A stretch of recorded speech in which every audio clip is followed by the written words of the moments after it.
Kali ini kita akan membahas senyawa hidrat. Jadi senyawa hidrat ini masih dalam pembahasan konsep stoikiometri. Senyawa hidrat adalah senyawa yang mengandung air.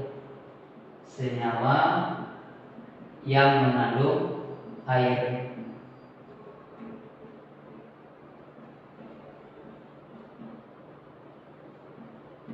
Jadi senyawa hidrat adalah senyawa yang mengandung air. Misalkan senyawanya itu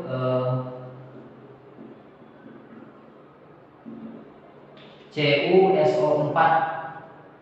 CuSO4. Nah, di dalamnya terdapat air. Misalkan 6H2O.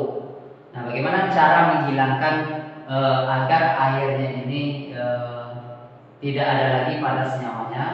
Caranya adalah dengan cara dipanaskan. Jadi senyawa ini dipanaskan.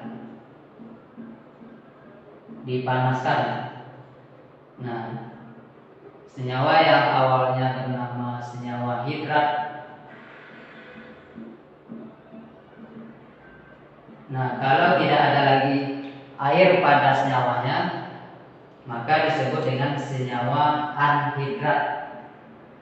Senyawa anhidrat CuSO4. Jadi kalau dipanaskan senyawa kristal airnya itu hilang, maka disebut dengan senyawa anhidrat CuSO4. Nah, di sini ada contoh soal. Sebanyak 38 gram Na3PO4X H2O dipanaskan. Pada akhir pemanasan tertinggal kristal sebesar 16,4 gram. Mr dari Na3PO4 164, MrH2O 18. Yang ditanya adalah berapa jumlah air kristal yang terkandung dalam senyawa tersebut.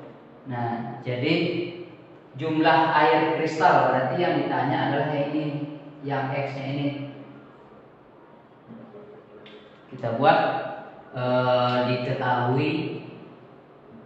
Jadi diketahui dari soal ini massa dari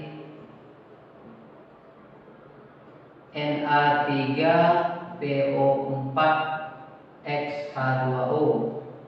Nah, ini 38 gram. Kemudian pada akhir pemanasan tertinggal kristal sebesar 16,4 gram. Berarti ini adalah massa dari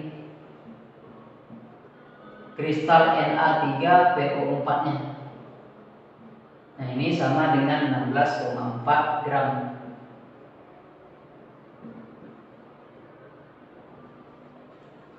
Kemudian diketahui lagi MR dari Na3PO4 itu 164. Kemudian MR dari H2O itu 18. Yang ditanya adalah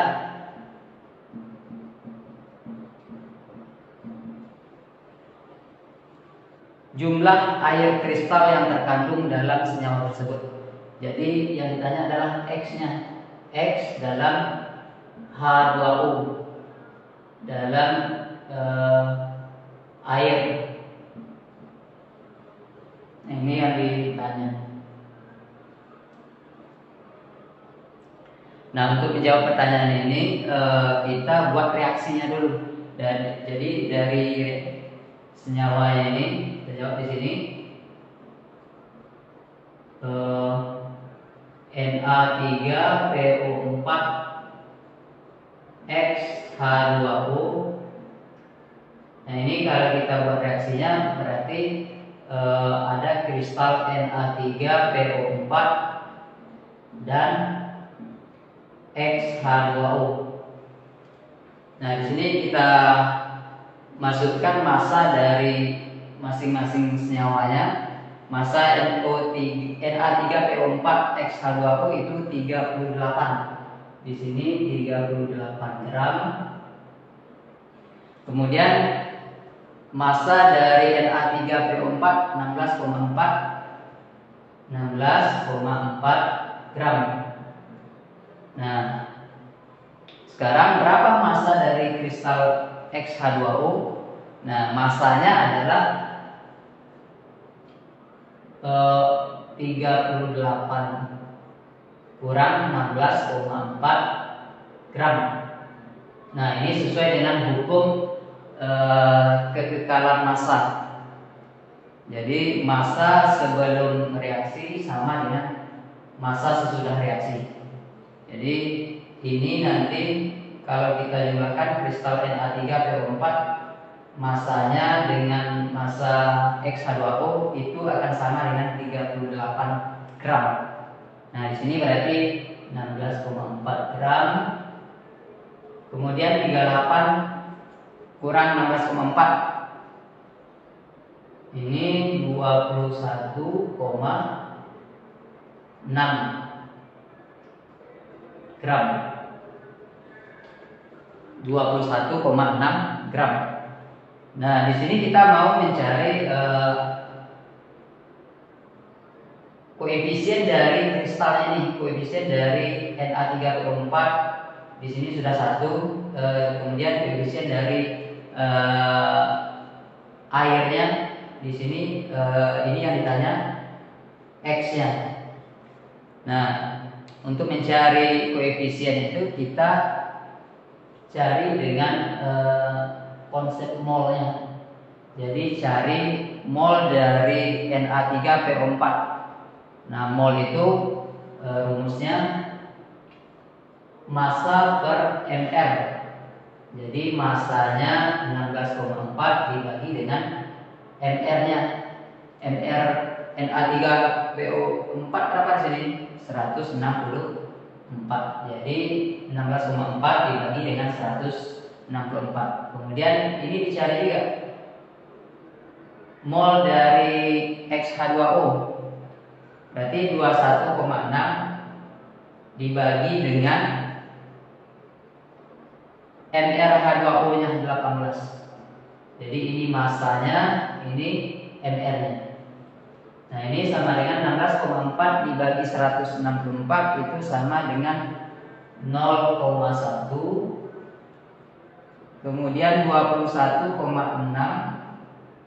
dibagi 18 itu 1,2.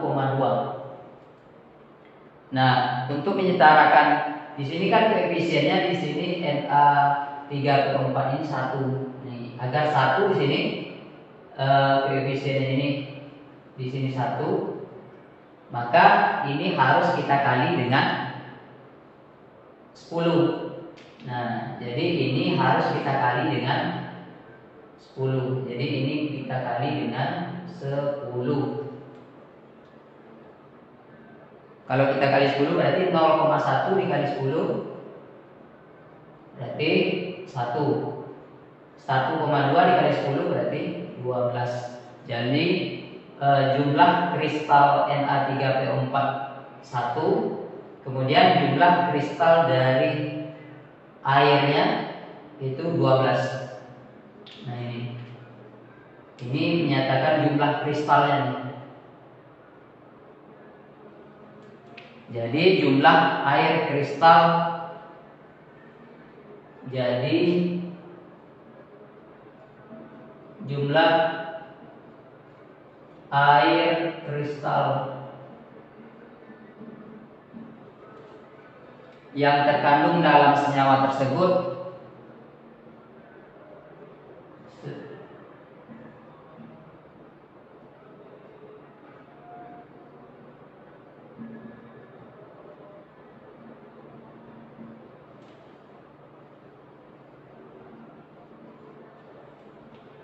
jadi jumlah air kristal senyawa tersebut adalah di sini X dilambangkan dengan X, X-nya sama dengan 12. Nah, ini dia.